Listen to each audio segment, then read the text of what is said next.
Greetings, ladies and gents, and welcome to this daily science fiction extravaganza, commonly known as Tales from Outer Space.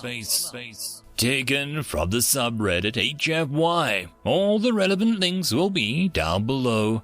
And, as always, I hope that you enjoy. And if you do, please consider supporting the channel. On to the science fiction.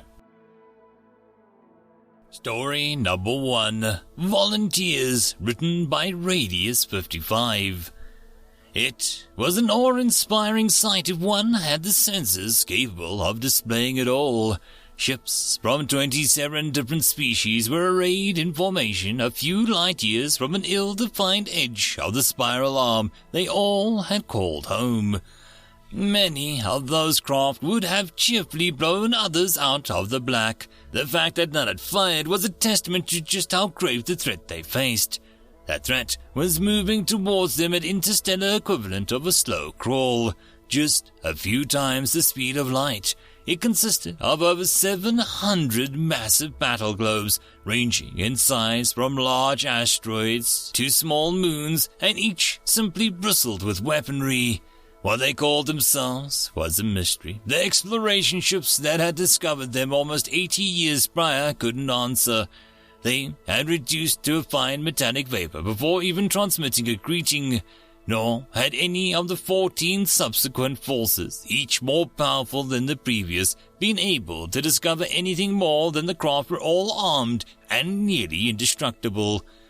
Examination of a few star systems the fleet passed through an interstellar desert between galactic arms only revealed they stripped any system they passed through of any usable materials. In the end, most races settled on calling their enemy locusts after the insect found on a deadly homeworld of a recently elevated race. In fact, of the 27 races building starships, 5 had been elevated 30 years prior to provide additional crew for the production facilities for the fleet. It showed just how desperate the collective species were that they would break their long-standing rule of avoiding contact until the species discovered FTL travel. But, they reasoned, what's the point if the race preserving their culture only to have it burned to dust rather than at least giving a chance to defend themselves? Besides, they might be useful in the battle. Not that there's much of a chance of success, even with the savage uplifts, thought Grand Admiral Tusik of the Verlian Navy, and Grand Admiral was right to be worried.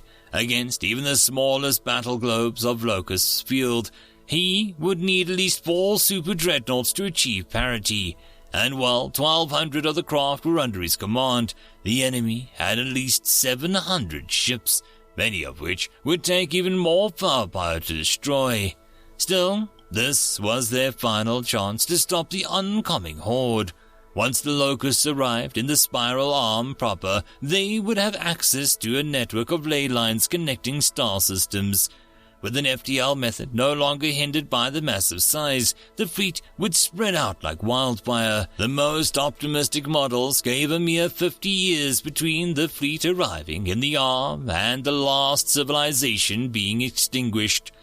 Still, it appeared to be a pointless battle. Sure, they might buy a few years for the civilians, but it wouldn't matter to most. In fact, the Grand Admiral had heard rumors that some sort of these ships were planning on making a run for the next spiral arm over as soon as they thought that they could disengage without their own side shooting them as deserters. A few might even make it. Not that I can really blame them, Tusik said to himself. Though normally a member of the military, the Grand Admiral belonged to a largely peaceful race. He had argued strenuously that the budget spent on new weapons be instead diverted to evacuation transports in order to save as many as possible. But he had been overruled, and though peaceful, his race made excellent strategists. "Sir," a rating said, "the Locust fleet appears to be slowing for the next exit from hyperspace. We'll be seeing them in Vanguard any moment." "I see that, son," the Admiral replied. This hatchling looked nervous. Well, so was he, but there was nothing to do about that but push the fear of imminent death out of his mind. I believe it is time to sound the battle stations. Captain, make it so. Communications, please alert the rest of the force to do likewise. Space ahead of them soon burst in a riot of color as the ships the size of small moons began to tear their way out of hyperspace. Already, tens of thousands of fighters moved to engage. Following in their wake were more thousands of escort ships, dreadnoughts, and super dreadnoughts. To the naked eye, all that was visible were bright flashes as a directed energy weapon struck its target or a missile found its mark. Then there was more bursts of coalition ships lost reactor containment and transformed into short-lived stars. Grand Admiral Turek's command ship was simply too far away to see fighters evaporating without substantial enhancement. If only they didn't have the gods' forsaken shields, he muttered to himself between passing orders. The major anti-shipping warhead in this section of space had been the matter conversion bomb for the past several centuries.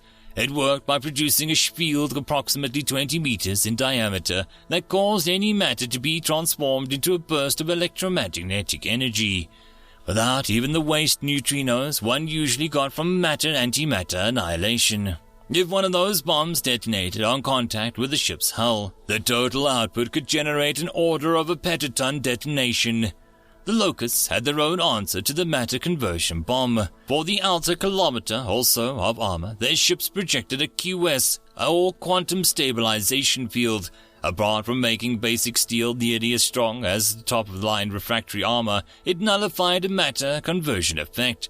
This, in turn, reduced the primary weapon of the defenders to 200 gigatons or so, produced converting itself and the missile body into hardened radiation. Worse, the QS field was a technological coalition forces did not share. This was apparent as the entire super dreadnought flotilla had its external shields overwhelmed by directed energy fire, then annihilated with a series of matter converters. Lesser ships didn't even rate that much, being swatted aside with the heavy gamma-ray lasers. Clouds of fighters were contemptuously ignored, except for the odd hit from the mis-aimed shot or the anti-missile laser that would have qualified the cruiser's main gun. It was only 40 minutes into the battle, and over a quarter of the Grand Admiral 26 forces had been destroyed at the cost of a mere 20 battle globes. He was just turning from ordering a dozen dreadnoughts to engage a locust ship when a craft near the rear of the enemy formation winked out of existence. "What the? Sensors, what happened to Tango Bravo 44? The Admiral asked. "I'm not sure, sir," the tech responded after a moment, playing back the logs. "I don't really know. 1 second, it was fine. Next, it was gone in a petaton yield detonation." The crewman sent a video to the Admiral, and he had been transmitting from the sensor drone. It showed a battle globe not yet caught up in the general melee suddenly pop like a soap bottle in actinic fire. "Definitely a subsurface detonation, maybe a reactor breach," the tech guessed. "Maybe," Tusek replied. "At least that's one less of the eggless bastards to deal with." Which was when another target disappeared from the board. A minute later, a third joined the first two in a spectacular and mysterious death. Then, as if a floodgate had been opened, the globes began to pop as if they were balloons in the path of a hatchling with a needle. Within 15 minutes, the detonations tapered off, and all that was left was the once mighty Locust fleet with 70 of its smaller battle globes. It took another hour and 200 capital ships, but the Locust fleet had been destroyed to the last craft. But the question remained, how? "I can answer that." A translated voice came over the net in a post-battle conference. The computers identified it as Admiral Moore of the Terran Space Navy, which is odd considering the humans were one of the species uplifted to fight the Locust Horde. An Admiral of the Thrust Naval Forces voiced the group's incredulity. "Admiral," the avian analog started skeptically, "you have, 20 capital ships?" At an affirmative response from the human representative, it continued, "And you expect us to believe that you were able to destroy every one of the Locust vessels with them?" "No, of course not," the Terran responded gravely, "but we don't just have capital ships." "Do you think we will believe fighters and escorts did this?" another voice demanded. Again, I never said there was one of our ships that did this, the Admiral said. The rest of the responses were drowned out by shouts and questions until the Grand Admiral was forced to mute the rest of the channels in order for the human to continue. Thank you. As I was saying, none of our ships did this directly.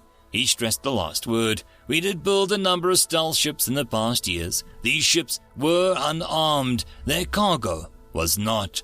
Admiral Moore's face showed a tight grin. We decided that the fleet of stealth ships couldn't hope to get more than a few shots off in the middle of the battle before being detected.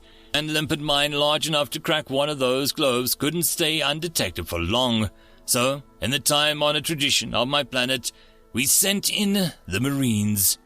The Grand Admiral wasn't sure exactly what sending in the Marines meant. I could tell that none of the other admirals could either. He said as much, and the human clarified.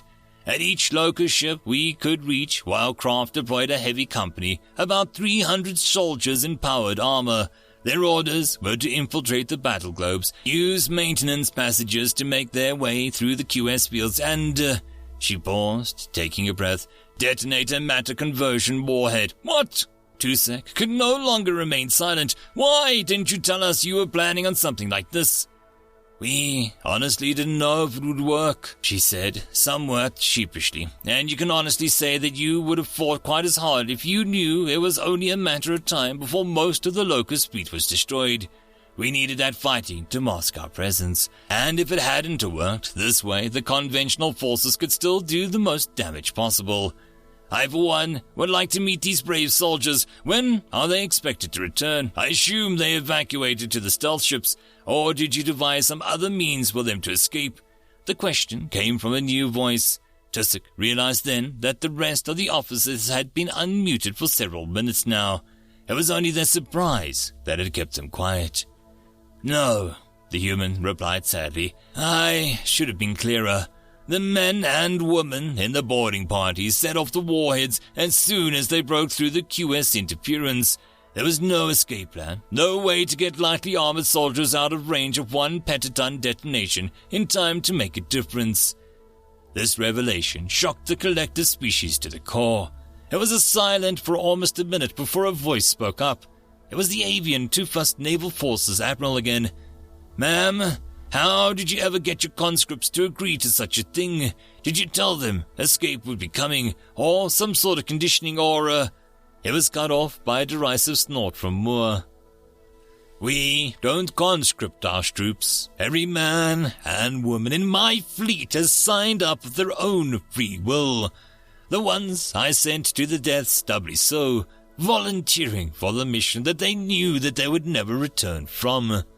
She looked from the screen coldly at the clearly flabbergasted expressions of her fellow admirals. As for why they did it, well, I know many did it to save their families. Some did it for their personal honor. A few signed up simply because they didn't want to disappoint their brothers in arms.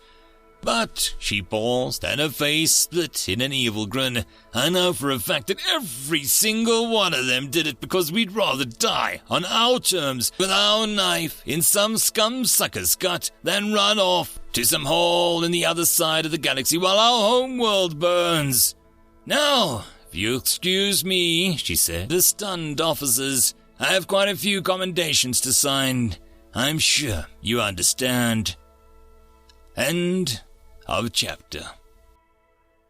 And that, my friends, concludes this dose of science fiction fun. I hope that you enjoyed. And if you did, please don't forget to support the author from the link down below. But if you want to support this channel, there are links as well down below for you to help with. But the easiest way would be to share this video. And if you are so inclined, subscribe as well. I will see you all in the next episode, and I hope that you all have a fantastic time until then. Cheers.